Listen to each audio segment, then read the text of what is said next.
Acidic nature of alcohol and phenol.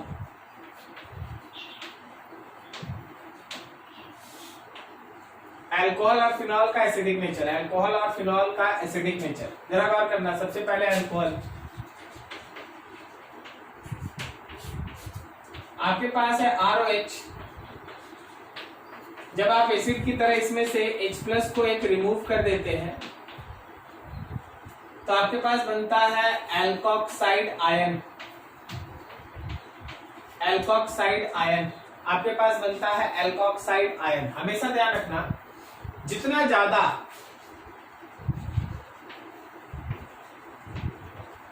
Higher the stability of RO-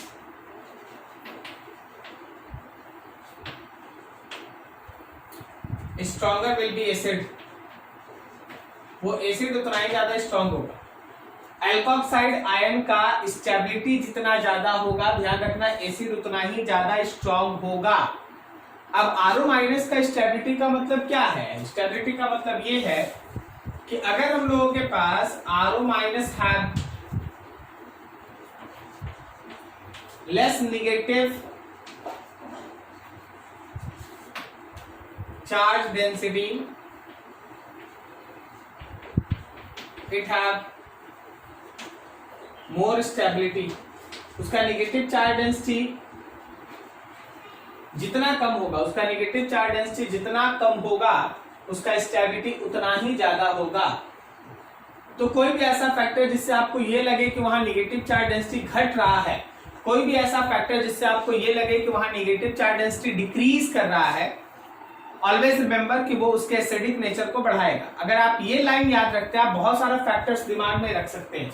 जैसे आप example देखो, मान लो हम लोगों के पास R बॉन्ड O- है और इस R के साथ कोई भी एक इलेक्ट्रॉन विड्रॉइंग ग्रुप मौजूद है, और फिर मेरा RO- छोड़ देते हैं और फिर हम लिख देते हैं RO- में इस R के साथ कोई एक इलेक्ट्रॉन पुशिंग ग्रुप या इलेक्ट्रॉन डोनेटिंग ग्रुप मौजूद है।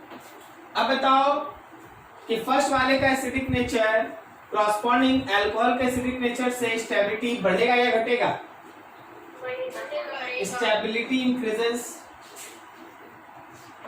स्टेबिलिटी इंक्रीजेस, जबकि यहां पे स्टेबिलिटी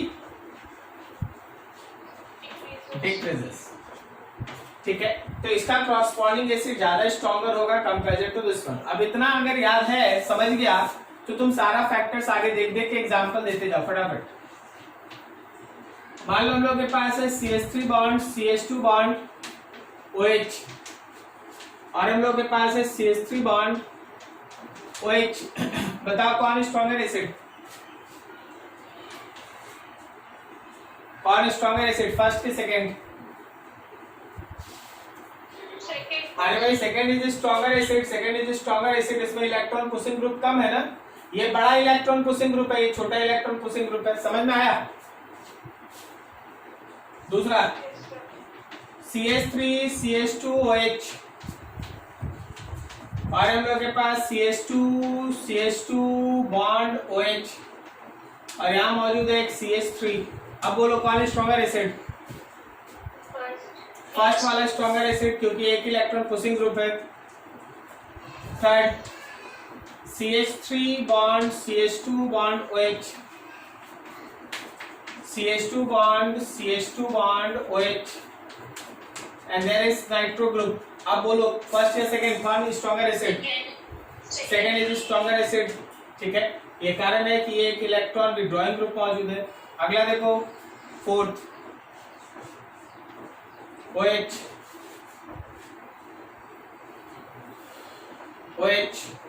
यहां पे लगा है fluorine,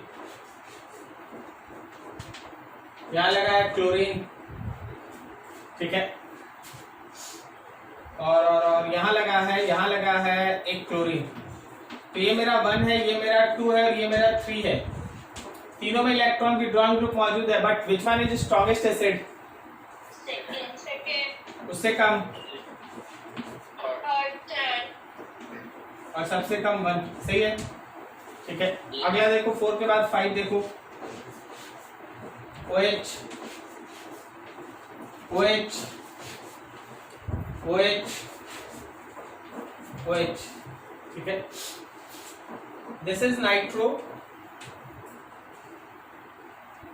this is fluorine, this is CH3 and this is again ये CD3।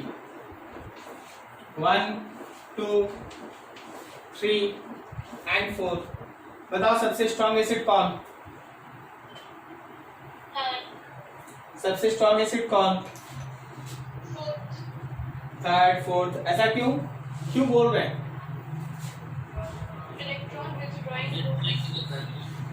नाइट्रो भी -I शो करेगा, फ्लोरीन भी -I शो करेगा, मिथाइल +I शो करेगा, CD3 +I शो करेगा। मतलब एक बात तो तय है कि -I वाला ज्यादा और +I वाला कम होगा, ये बात तो कंफर्म। मतलब 3 और 4 ज्यादा होगा कंपेरिजन टू 1 एंड 2।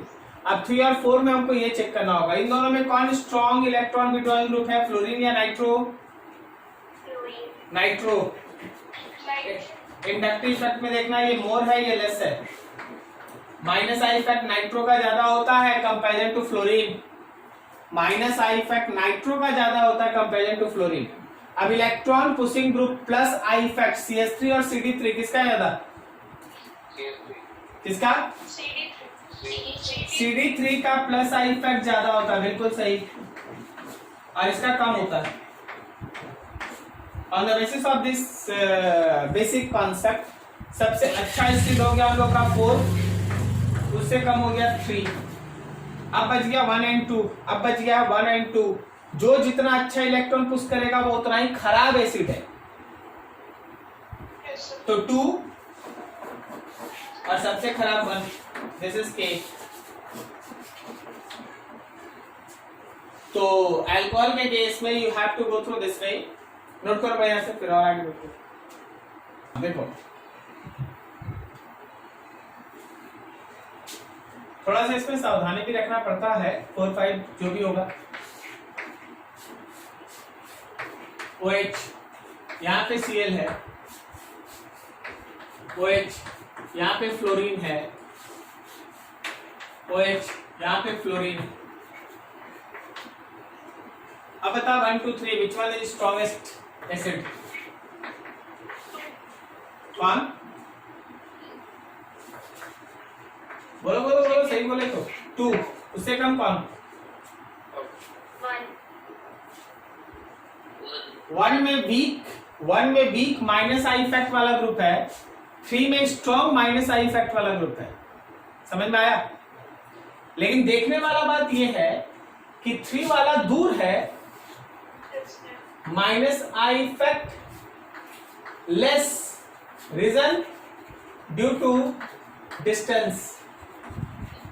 आपको याद होगा कि डिस्टेंस बढ़ने के साथ इंडक्टिव इफेक्ट बढ़ता है या घटता है? घटता है। तो वो लेस इंडक्टिव इफेक्ट में होगा, ये ज्यादा है, तो 1 और सबसे कम कौन? 3। 1 और सबसे कम कौन? 3।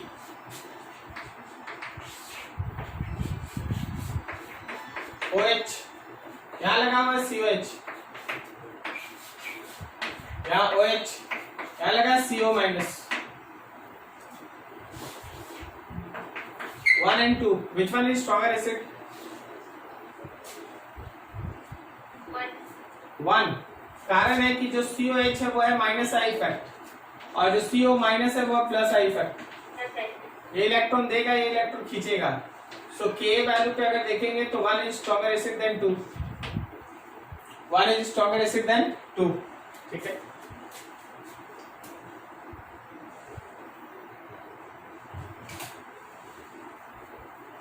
अगला देखो, हम लोग के पास मौजूद है, सोच के बताना, CH3 CH2OH और मौजूद है CH3OH और मौजूद है H2O। देख के बताओ विच वन इज स्ट्रॉन्गेस्ट एसिड?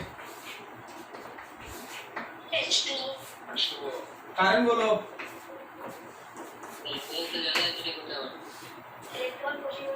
हाँ बिल्कुल सही। इन दोनों में मतलब कोई भी अल्कोहल में अगर आप लेंगे तो इलेक्ट्रॉन पुशिंग ग्रुप है, जबकि वाटर में है नहीं। अब बता 3 से कम कौन? 2 होगा और सबसे कम 1 होगा। ठीक है, तो ये तो पता चल गया ना। सो यहाँ पे कंक्लूजन निकल गया कि कोई भी अल्कोहल से वाटर एक स्ट्रॉन्ग एसिड है, ये स्ट्रॉन्ग एसिड। अब थोड़ा सा इससे आगे बढ़िए। जब आप किसी अल्कोहल को फिनॉल के साथ कंपेयर करते हैं, comparison of acidic nature between alcohol and phenol, alcohol और फिनॉल को, तो हाँ भाई देख, अल्कोहल में ROH होता है और यहां से जैसे हम लोग H+ निकाल लेते बन जाता है अल्कोक्साइड आयन। और इस अल्कोक्साइड आयन में थीम तो यही है कि R ग्रुप जो है वो इलेक्ट्रॉन को पुश करता है, R ग्रुप जो है वो इलेक्ट्रॉन को पुश करता है। और जब हम लोग बात करते हैं फिनॉल का OH, तो जैसे ही हम लोग इससे H+ निकालते हैं, जैसे ही हम लोग इससे H+ निकालते हैं, ये ऐसा फिनॉक्साइड आयन बनता है, फिनॉक्साइड आयन। और इस फिनॉक्साइड आयन में जैसा कि ऑलरेडी तुम रेजोनेंस इन सब पे पढ़ चुका है, इस फिनॉक्साइड आयन का जो O पे माइनस है वो रेजोनेंस में इन्वॉल्व होता है। और देखने वाला बात ये है कि इस रेजोनेंस के बाद ऑर्थो और पारा साइड पे ऐसा निगेटिव चार्ज अपीयर होता है, ऑर्थो और पारा साइड पे ऐसा निगेटिव चार्ज अपीयर होता है। ठीक है, अब यहां पे एक चीज का ध्यान रखना, ऑर्थो और पारा पे निगेटिव अपीयर हुआ, मेटा पे कोई चार्ज अपीयर नहीं हुआ है। वैसे भी चाहे आप +M इफेक्ट पढ़े या -M इफेक्ट पढ़े, हमेशा ध्यान रखिएगा मेटा पे कोई चार्ज अपीयर नहीं होता, चार्ज हमेशा अपीयर होता है ऑर्थो और पारा साइड पे। अगर ऑर्थो पे निगेटिव है तो हम लोग मेटा को पॉजिटिव मान लेते हैं, अगर ऑर्थो पे प्लस आ रहा है तो हम लोग उसके रिस्पेक्ट में मेटा को निगेटिव मान लेते हैं, जबकि मेटा पे कोई चार्ज अपीयर नहीं होता। ऑर्थो और पारा का जो साइन होगा हम मेटा को उसका अपोजिट साइन मान लेते हैं। क्या ये लॉजिक समझ में आ रहा है क्या बोल रहे हैं? ठीक है ना। तो अब देख, इस केस में इस रेजोनेंस की वजह से, ड्यू टू रेजोनेंस,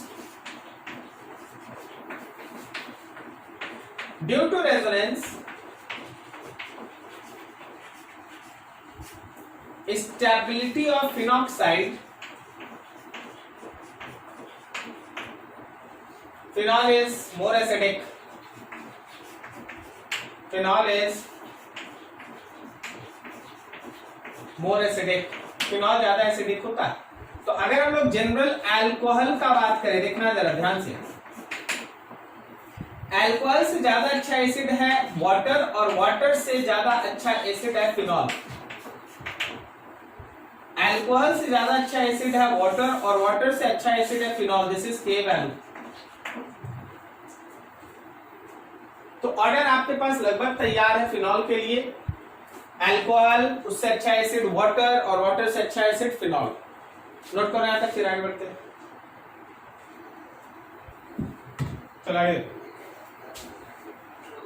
हाँ बोलो। मेरा वॉइस नहीं सुन रहे थे पहले, अब हो गया। तो बोला गया ना कि मोबाइल फिर से स्विच ऑफ करो। हाँ कर लियो। चलो वेरी गुड वेरी गुड। चल देखे, देख हम लोग के पास है फिनॉल। अब इस फिनॉल के इस पर्टिकुलर रिंग के साथ अगर कोई भी इलेक्ट्रॉन विथड्रॉइंग ग्रुप में जुड़ा है तो एसिडिक नेचर को बढ़ाएगा। Acidic nature increases. और इसी में अगर इस पर्टिकुलर OH के साथ कोई भी एक इलेक्ट्रॉन डोनेटिंग ग्रुप मौजूद है तो वो एसिडिक नेचर को घटाएगा।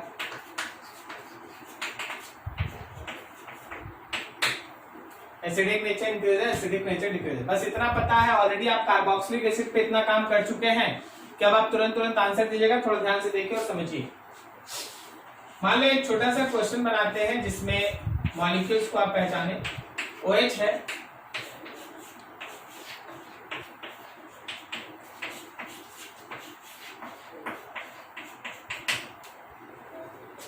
यहां मौजूद है NO2, यहां मौजूद है CH3, यहां मौजूद है OCH3,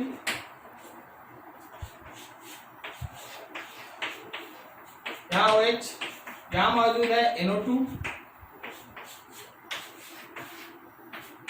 OH, यहां मौजूद है CH3,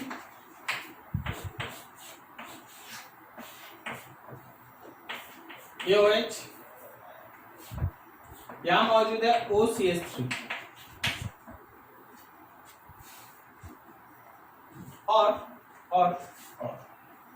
और हम लोगों के पास कुछ फिनॉल,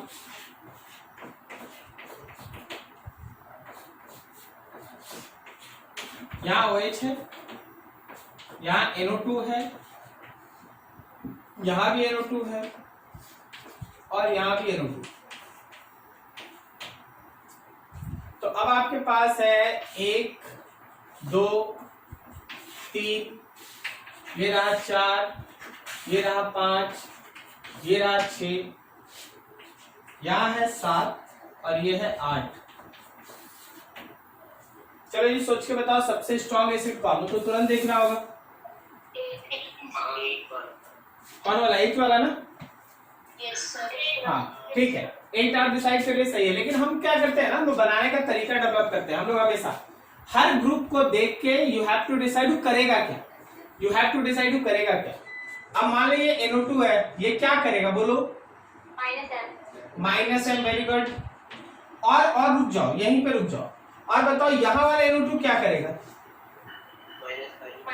-I। देखे ना दोनों का अंतर, अब आप समझ रहे हैं, ये ऑर्थो पोजीशन है, ये मेटा पोजीशन है, कैसे अंतर हो गया, सही है। अब बताइए यहाँ का CH3 क्या करेगा? प्लस हाइपर कंजुगेशन, सही है। और वही CH3 यहाँ है तो ये क्या करेगा बोलो?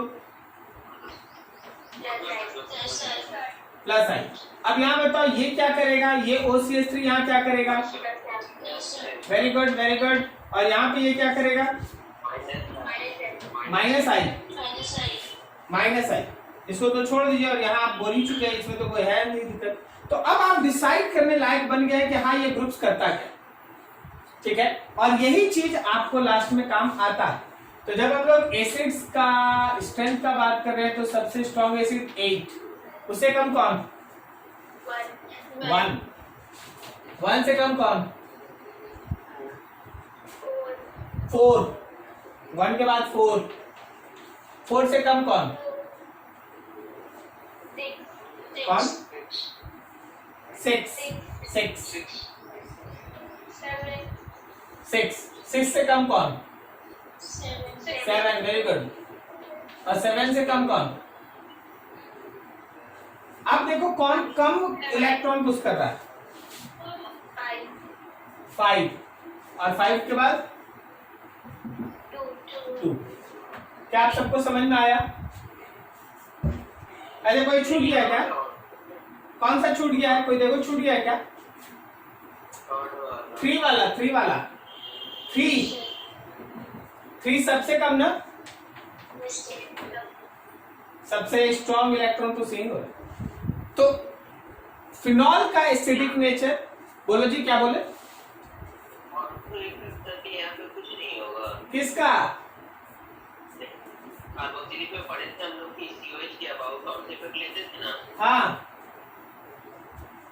यहाँ पे नहीं लेंगे। नहीं लेंगे, लेते तो पढ़ा रहा था ना, मास्टर पढ़ा रहा होता ना अभी, समझे? तो जहां का जो हिस्सा है वही लेंगे ना, ऐसे नहीं लेंगे। अब तुम लोग अपने से है ना 2-3 क्वेश्चन सॉल्व करेगा फटाफट, बस क्वेश्चन बना लो इसमें, अब उसके बाद आगे निकल जाएंगे।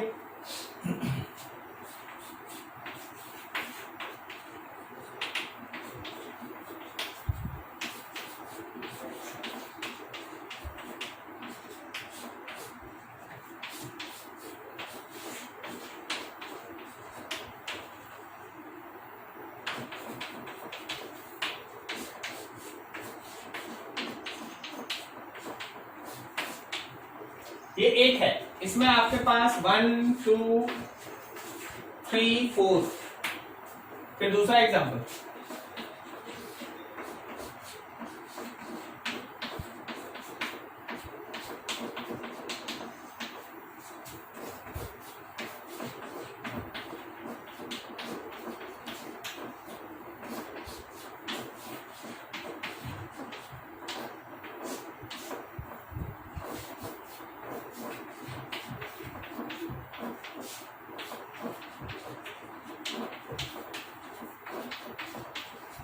ये 4 और है। तुमको दोनों को एसिडिक नेचर के इंक्रीजिंग या डिक्रीजिंग ऑर्डर में सजाना है। बस करना क्या है, ग्रुप्स का इफेक्ट एनालाइज करना, और कुछ है ही नहीं क्वेश्चन सब। ठीक, बनाओ इसको फटाफट, बोलो। कुछ नहीं, आंसर नहीं, इफेक्ट बताओ, इसका बता, प्लस हाइपरकंजुगेशन, इसका बोलो। प्लस नहीं, हाइपर कंजुगेशन नहीं, हाइपर कंजुगेशन के लिए अल्फा हाइड्रोजन चाहिए, है ही नहीं इसके पास। क्या बोलो, क्या बोलो। हाँ, तो एसिडिक नेचर सबसे कम किसका? 1 का, 1 का सबसे कम। इससे ज्यादा किसका? 2 नहीं, 3 एक्चुअली। जितना कम पुश होगा मैक्सिमम है ये। अच्छा, एक मिनट, एकदम सही बोला, हम लोग उल्टा ऑर्डर जा रहे हैं ना, हम लोग उल्टा ऑर्डर जा रहे हैं, एकदम सही, बिल्कुल सही। तो इससे ज्यादा आपका 2 होगा, क्योंकि यहाँ प्लस आई है ना, मैक्सिमम है। सही बोले, बिल्कुल सही। यहाँ हाइपर कंजुगेशन है तो मिनिमम हो गया, उसके बाद प्लस आई में ये मैक्सिमम है, उसके बाद बोलो प्लस आई मिनिमम किस केस में? ये वाला, और ये इंटरमीडिएट। तो अब 1 से ज्यादा स्ट्रॉन्ग एसिड कौन हो गया भाई? 2 से स्ट्रॉन्ग एसिड कौन हो गया? 4, और सबसे स्ट्रॉन्ग एसिड कौन हो गया? 3। क्या सभी का सेम ऑर्डर आया? किसका मैच नहीं किया? बोलो क्या गलती हुआ, समझ में आ गया? ठीक है, चलो ग्रुप्स देखो। ये बताओ CH3 obviously plus hyper conjugation, यहाँ CD3 बोलो प्लस हाइपर कंजुगेशन, सही है ना? फिर यहाँ पे प्लस आई, और ये भी प्लस आई। अब हाइपर कंजुगेशन CH3 में ज्यादा होता है कि CD3 में? बिल्कुल सही, बिल्कुल सही।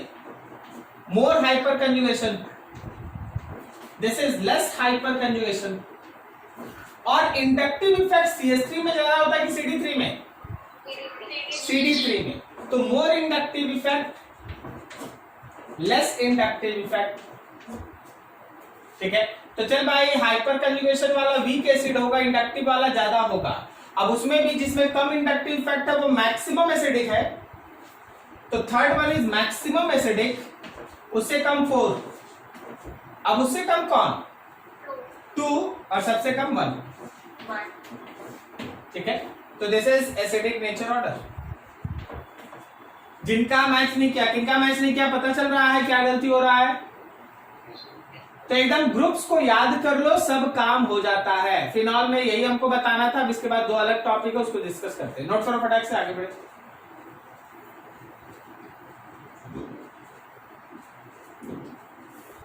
चलो 2 अलग अलग टॉपिक है, उसको डिस्कस करते हैं। सबसे पहला एक टॉपिक हम लोगों के पास, reaction of acid with Na2CO3।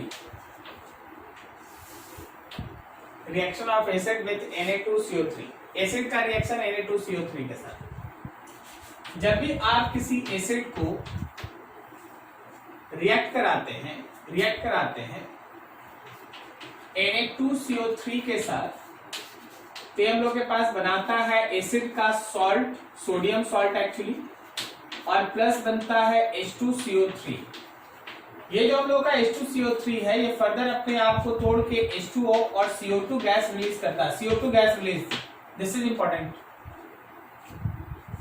कोई भी ऐसा एसिड जो H2CO3 से स्ट्रॉन्ग एसिड होगा, ध्यान से सुनना, कोई भी ऐसा एसिड जो H2CO3 से स्ट्रॉन्ग एसिड होगा वही इस रिएक्शन को परफॉर्म कर सकता है। वैसा कोई भी acids stronger than H2CO3, then it react with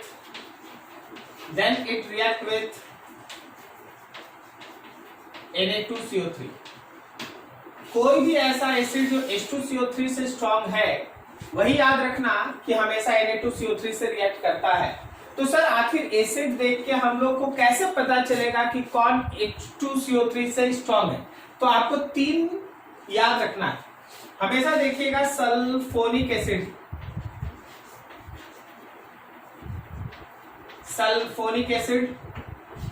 carboxylic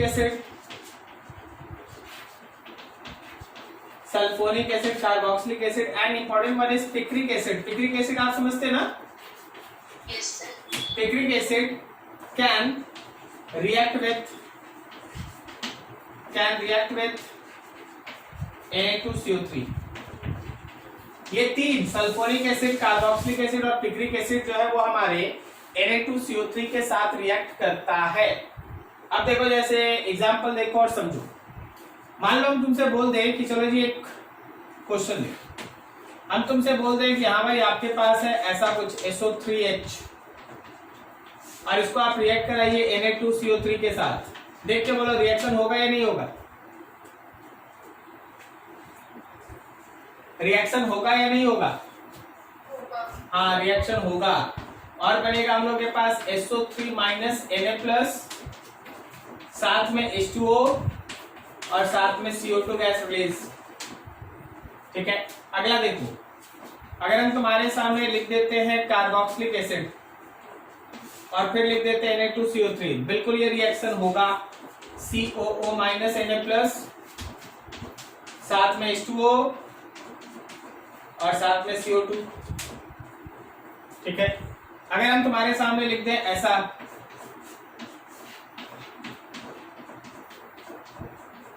nitro and nitro, क्या ये पिक्रिक एसिड है?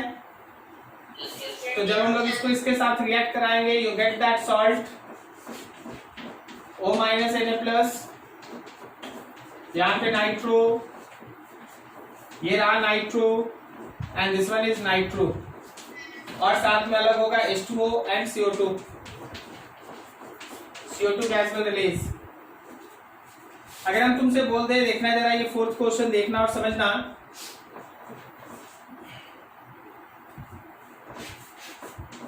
OH Na2CO3, बोलो क्या होगा? रिएक्शन होगा या नहीं होगा? नहीं होगा। नो रिएक्शन, कोई रिएक्शन नहीं होगा। अब आप देखिए इस मॉलिक्यूल को और हमको देख के बताइएगा।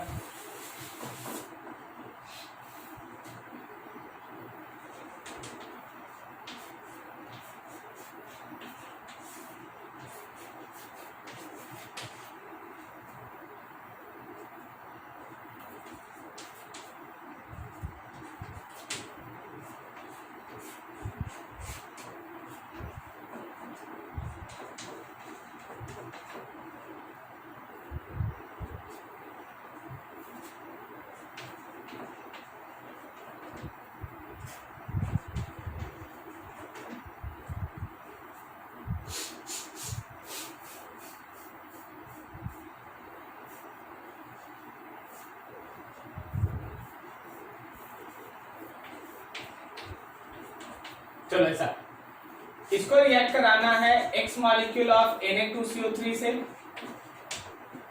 तो तुम्हारे पास मिलता है Y molecules of water and Z molecules of CO2 and P molecules of SO2 gas. चलिए नंबर बताइए, आपको X का नंबर बताना है, आपको Y का नंबर बताना है, आपको Z का नंबर बताना है और आपको P का नंबर बताना है। मतलब कितना इक्विवेलेंट्स ऑफ Na2CO3 यूज होगा। ठीक है, ये सब इक्विवेलेंट है। x gram equivalent. चलो ये बोलो, देख के बताओ आप। ये कितना, x कितना 4, मतलब आप ये कह रहे हैं कि ये सल्फोनिक एसिड, ये कार्बोक्सिलिक एसिड, ये सल्फोनिक एसिड और ये कार्बोक्सिलिक एसिड ये हो जाएगा, सही है ना? x2 क्यों बोल रहा है जी आदित्य? x याद रखना ग्राम इक्विवेलेंट है, मोल नहीं है, ग्राम इक्विवेलेंट है। चल भाई x4 होगा, जितना H प्लस कंज्यूम करेगा तुम उतना ग्राम इक्विवेलेंट यूज होगा। हाँ मोल 2 होगा, रीजन है इसका x फैक्टर 2, आप जानते हैं ना क्या बोले आप, ग्राम इक्विवेलेंट और मोल इन सब का रिलेशन। तो ग्राम इक्विवेलेंट इसका 4 है, नंबर ऑफ मोल्स 2 है, हम ग्राम इक्विवेलेंट लिखे थे। चलो बताओ कितना वाटर मॉलिक्यूल निकलेगा?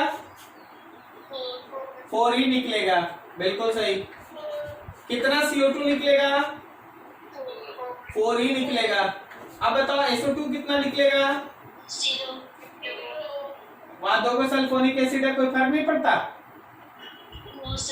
बिल्कुल सही बोले, बिल्कुल सही। सल्फोनिक एसिड है तो क्या हुआ, सल्फोनिक एसिड का SO3 तो ऐसे ही रह जाता है, निकलता तो CO2 है, क्या बोलता, सही है?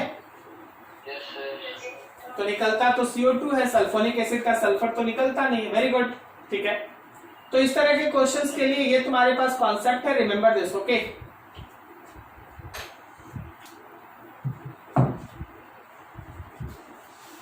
हाँ जी, अगला सेक्शन जो इसमें ऐड कर रहे हैं वो ये है कि कौन सा रिएक्शन फिजिबल होगा और कौन सा रिएक्शन फिजिबल नहीं होगा।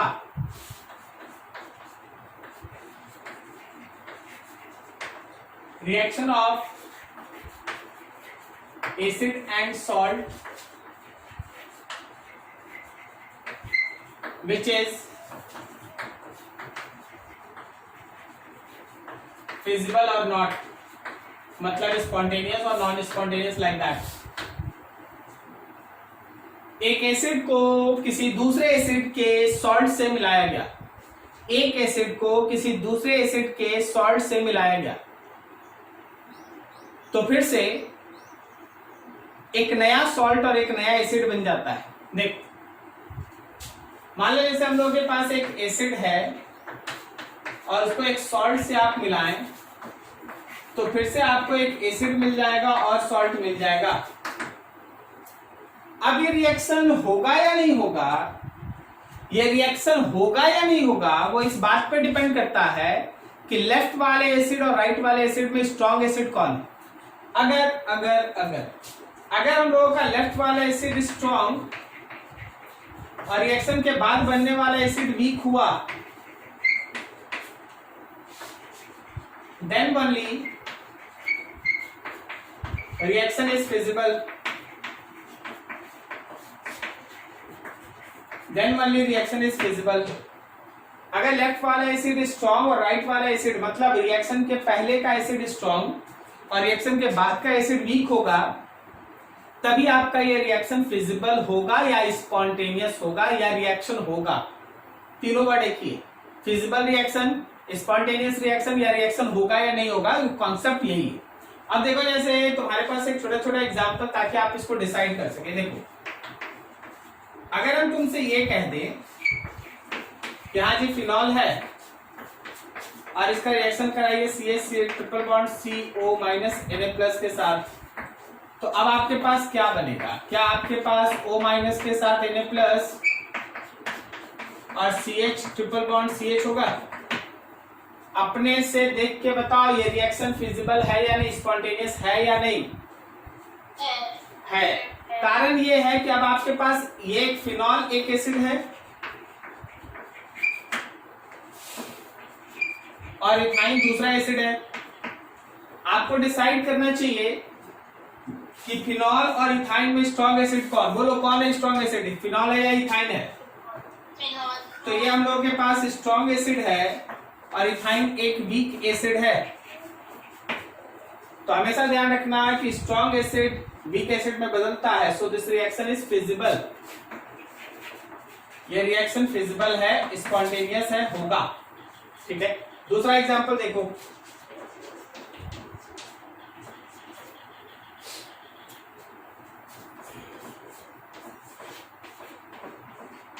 O माइनस Na प्लस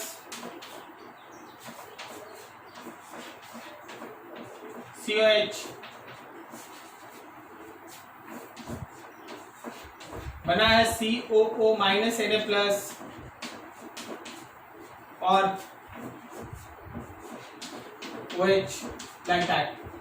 बोलो स्पॉन्टेनियस और नॉन स्पॉन्टेनियस? Spontaneous. स्पॉन्टेनियस, क्योंकि जो एसिड है लेफ्ट हैंड साइड का वो स्ट्रॉन्ग एसिड है और राइट हैंड साइड में जो एसिड बना है वो इसके कंपैरिजन में वीक एसिड है, सो इट इज स्पॉन्टेनियस। अब लिख दे रहे हैं, तुम अपने से सोचना क्या बनेगा और कैसे होगा।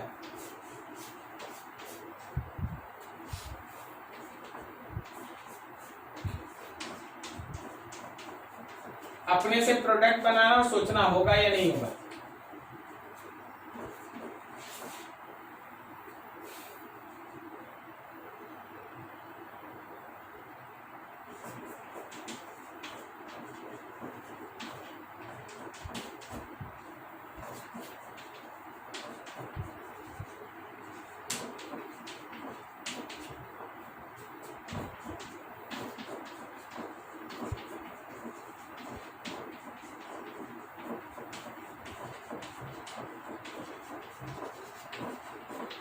आज चलो 2 को नोट करो, 2 को बनाओ अपने से फटाफट।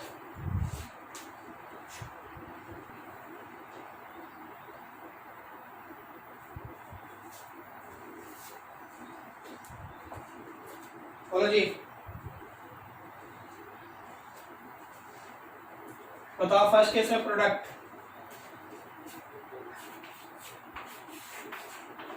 फिनॉल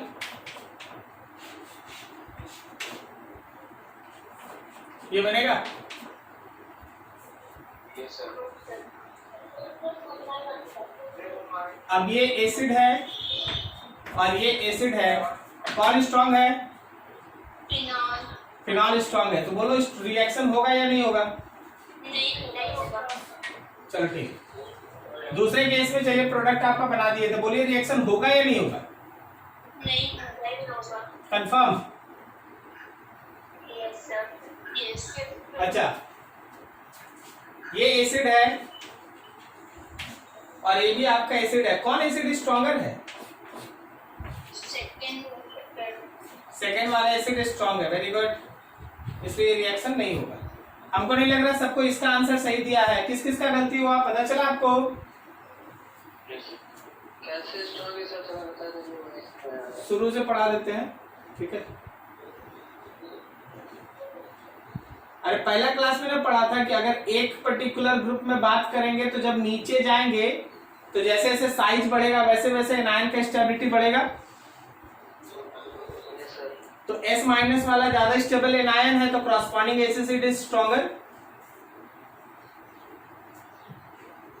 फर्स्ट डे एसिड का पहला क्लास में आप पढ़े, ठीक है। तो चलिए ये था आपका एसिडिक नेचर से रिलेटेड सारा डिस्कशन खत्म। नोट करो फटाक से, अब आगे बढ़ते हैं बेसिक नेचर पे। देखिए ये सब क्वेश्चन में क्या है, हम आपको बता दें और उससे अच्छा है कि आप खुद से बनाएं, खुद से बनाना ज्यादा बेटर कंपैरिजन टू दैट।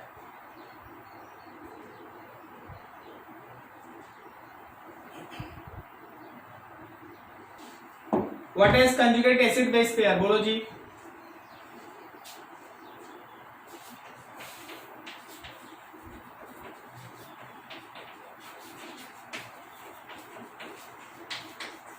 तुम लोग का सबसे अच्छा बात पता है क्या, तुम लोग कुछ नहीं बोलता। अरे यार बता, कंजुगेट एसिड बेस पेयर किसको कहते हैं?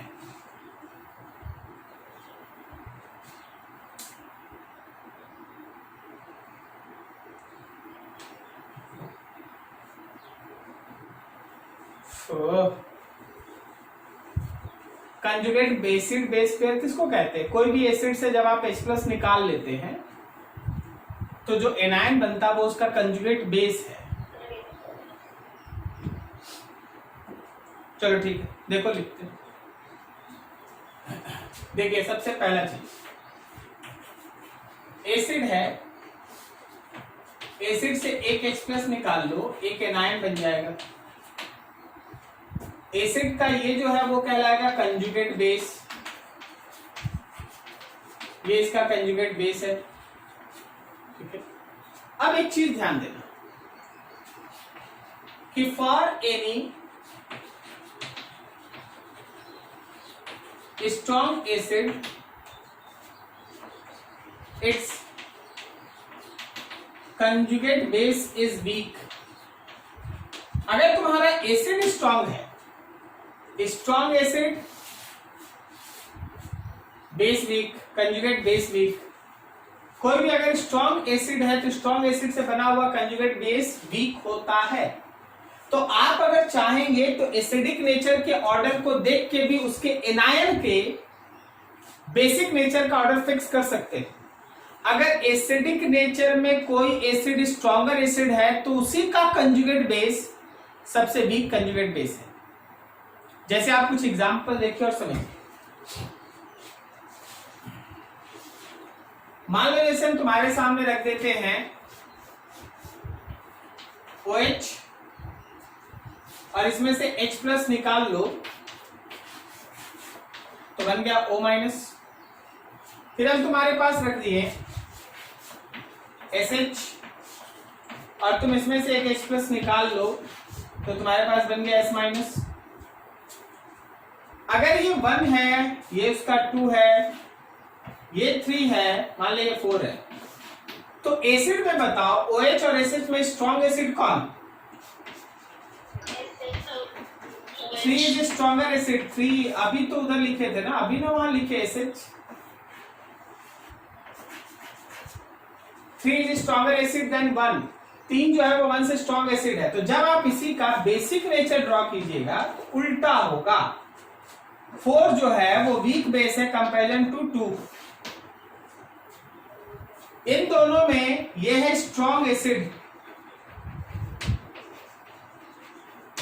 तो इसका बना है week conjugate base.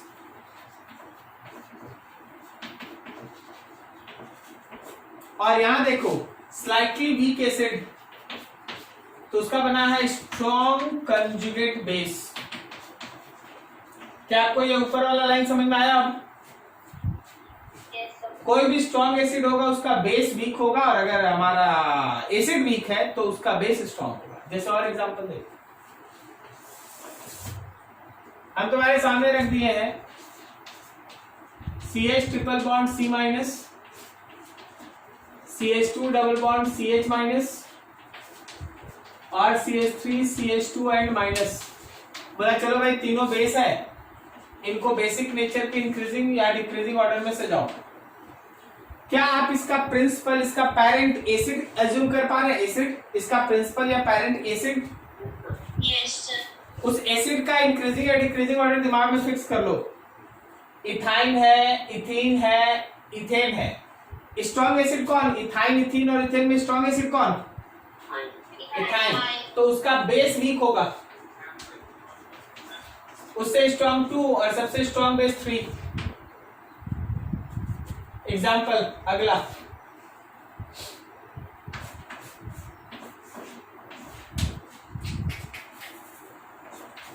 SO minus, COO minus, O minus, S minus, NH minus. ठीक है,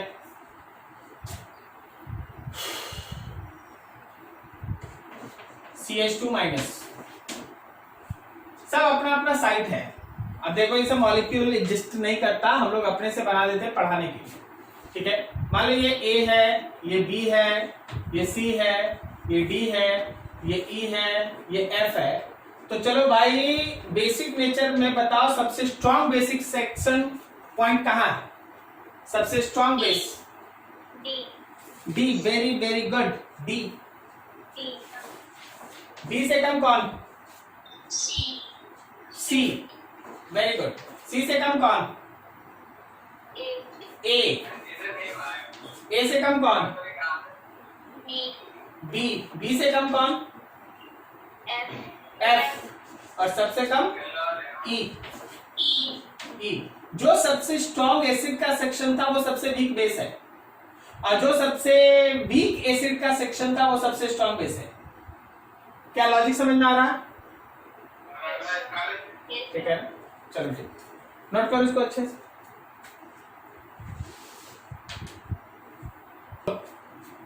ए B which one is strongest base side? D comparison to A, and at that side कौन strong base? A. A बड़ा है B से। Clear हो रहा है? तो कंजुगेट एसिड बेस के पेयर में है ना, आप ऐसे निकाल लेंगे। अब इसके बाद बेस का सबसे बड़ा पोर्शन स्टार्ट होता है, वो होता है नाइट्रोजन के कंपाउंड से रिलेटेड बेसिस। सबसे बड़ा बेस का जो सेक्शन है वो नाइट्रोजीनियस कंपाउंड्स होता है, जिसमें नाइट्रोजन काम करता है as a Lewis base. Nitrogen अपना पेयर ऑफ इलेक्ट्रॉन डोनेट करता है, और उस पेयर ऑफ इलेक्ट्रॉन के डोनेशन की वजह से इसके पास एक बेसिक नेचर एग्जिस्ट करता है। वैसे तो ये बड़ा सेक्शन है, हो सकता है एक क्लास लग जाए, हो सकता है एक क्लास से ज्यादा लग जाए। हम आपको आज आपके सामने है उसका एक रफ आइडिया बना देते हैं कि हाँ नाइट्रोजन के अलग अलग कंपाउंड का बेसिक नेचर का रफली आइडिया क्या है, ऑर्डर क्या है। बाकी डिस्कशन अगले दिन से स्टार्ट होगा, इस पे देखना।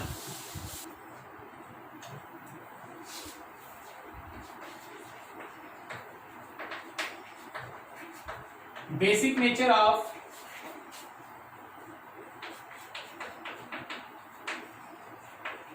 Nitrogen containing compounds। Basic nature of nitrogen containing compounds, ठीक है ना। देखो ये नाइट्रोजन का लोन पेयर, नाइट्रोजन एक लेविस बेस की तरह काम करता है, मतलब ये अपने इलेक्ट्रॉन पेयर को H+ को डोनेट करेगा, ठीक है। जितना easier the donation of lone pair of electron of nitrogen, stronger will be basic nature. उसका बेसिक नेचर उतना ही स्ट्रांग होगा, ठीक है, जितना आसानी से डोनेट करे। अब आसानी से डोनेट करने का एक दो रीजन है। एक ऐसा रीजन है कि जो हम लोगों का लेविस बेसिक नेचर है,